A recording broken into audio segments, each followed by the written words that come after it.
saya tadi sudah disebutkan. Pertama-tama saya ucapkan puji syukur kehadirat Tuhan Yang Maha Esa yang telah memberikan kesehatan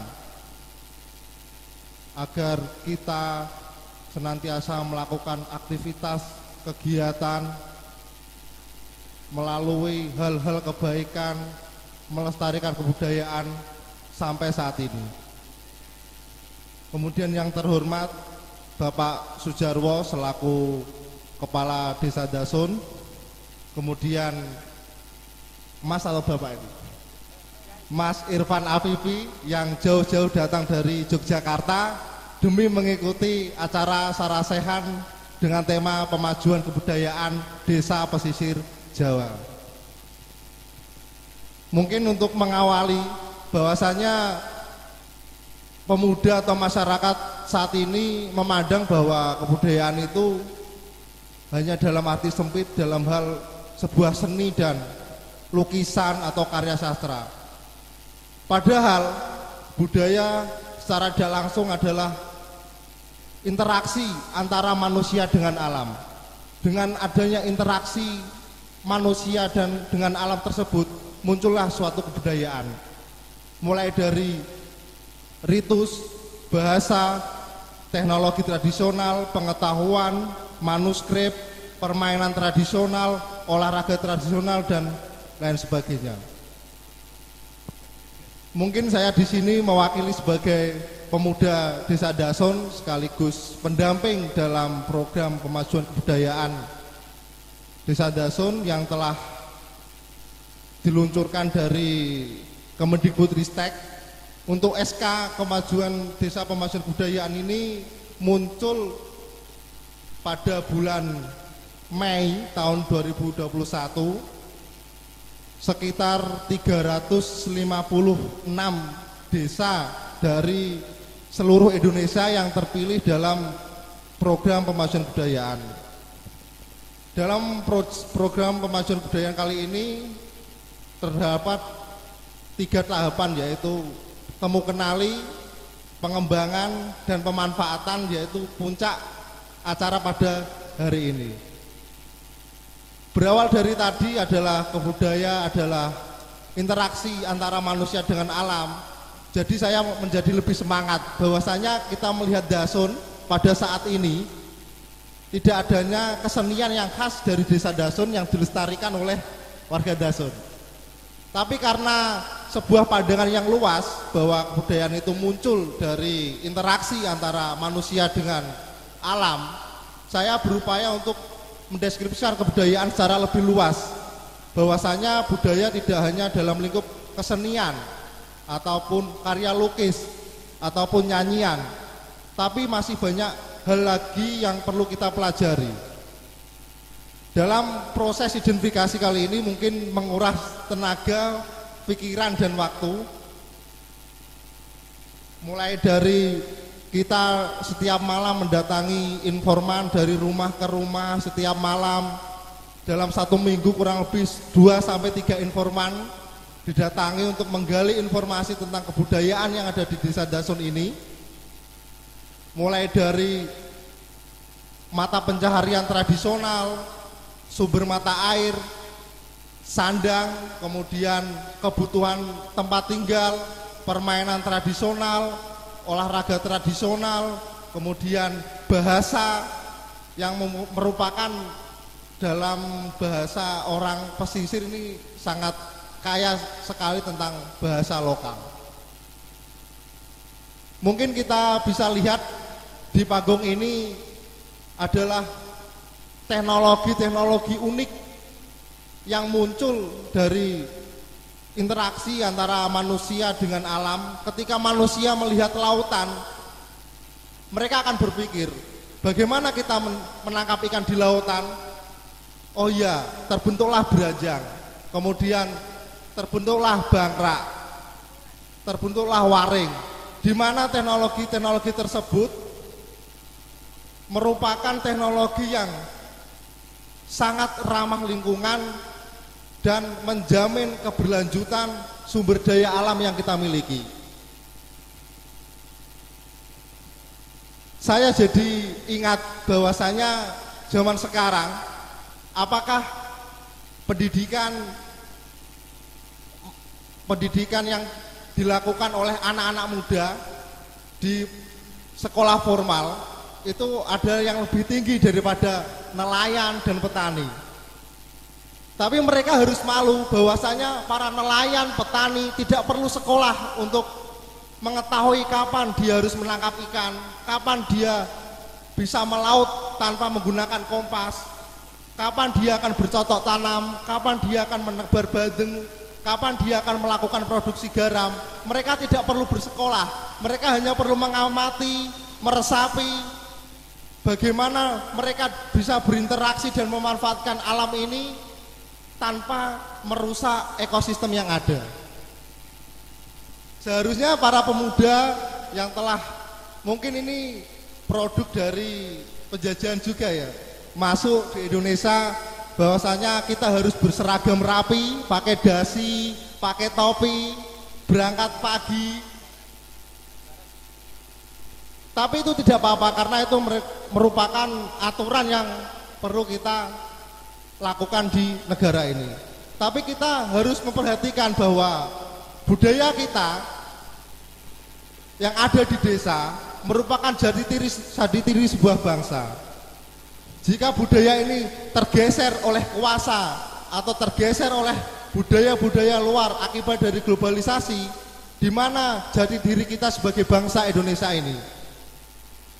Apakah kita mau mengadopsi budaya luar yang sistemnya merusak dan mengeksploitasi keanekaragaman serta sumber daya alam yang kita miliki?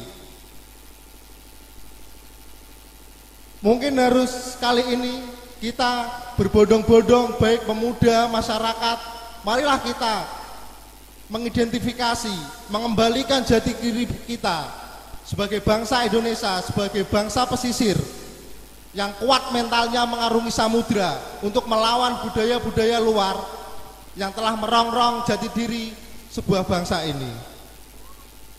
Mungkin saya akan kembali lagi ke topik awal tadi tentang kebudayaan yang telah saya temukan.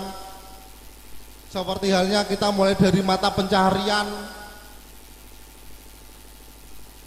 Mata pencaharian menimbulkan sebuah ilmu pengetahuan, teknologi, dan produk unggulan.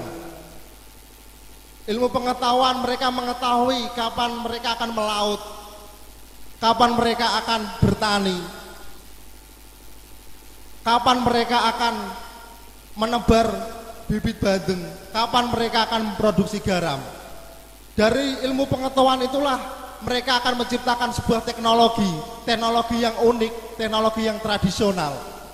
Seperti untuk kegiatan produksi garam seperti tolok, garuk, slender, eboran, kemudian kincir angin. Semua alat-alat tersebut tercipta dengan pemikiran manusia-manusia dulu tanpa melalui sekolah. Dan mereka hanya mengamati bagaimana memanfaatkan sumber daya yang ada, bisa menghasilkan sebuah produk unggulan yang bisa menghidupi mereka sehari-hari yang secara berkelanjutan tanpa merusak lingkungan yang ada. Selain itu, di Desa Dasen juga terdapat sebuah sumber mata air. Tapi sumber mata air ini berbeda dengan daerah pegunungan. Kalau orang Dasun dulu membuat sumur, itu di kanan kiri rumah, tidak ada sumur yang berada di dalam rumah. Kenapa? Memang pada zaman dulu masyarakat Dasun saat mandi, saat melakukan aktivitas menimba air, dia akan bergabung dengan warga yang lain di rumah-rumah yang mempunyai sumur.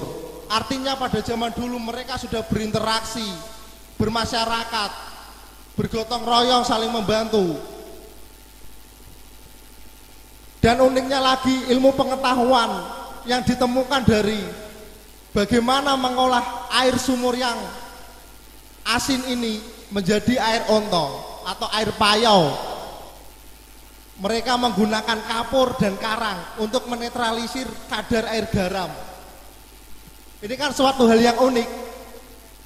Sebelum orang-orang melakukan penelitian tentang hal tersebut, masyarakat desa lah yang menemukan pertama bahwa adanya filtrasi untuk mengurangi kadar garam yang ada di sumur agar bisa dimanfaatkan untuk mandi, mencuci, kemudian memandikan ternak, mencuci piring, mencuci pakaian.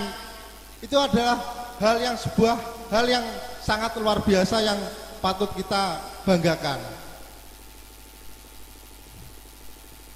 Kemudian kita bisa menemukan permainan tradisional. Permainan tradisional karena anak-anak pesisir mereka akan memanfaatkan permainan-permainan yang kaitannya dengan masyarakat pesisir. Bahwasanya mereka setiap pulang sekolah mereka akan melakukan renang di sungai, di muara sungai. Padahal secara tidak langsung permainan tradisional inilah yang nantinya memberikan ilmu dan pengetahuan mereka yang pada besar nanti akan membantu mereka saat melakukan kegiatan menangkap ikan di lautan lepas. Selain permainan tradisional juga mereka juga sejak kecil ketika ayahnya melakukan kegiatan produksi garam, anaknya juga ikut mengikuti bapaknya ke tambak membuat produksi garam tapi dalam bentuk kecil. Artinya bahwasanya nilai atau jati diri sebuah anak itu mengikuti jati diri sebuah bapaknya. Tapi kita perlu garis bawahi bahwasanya pada sekarang banyak anak-anak yang malu melakukan hal tersebut.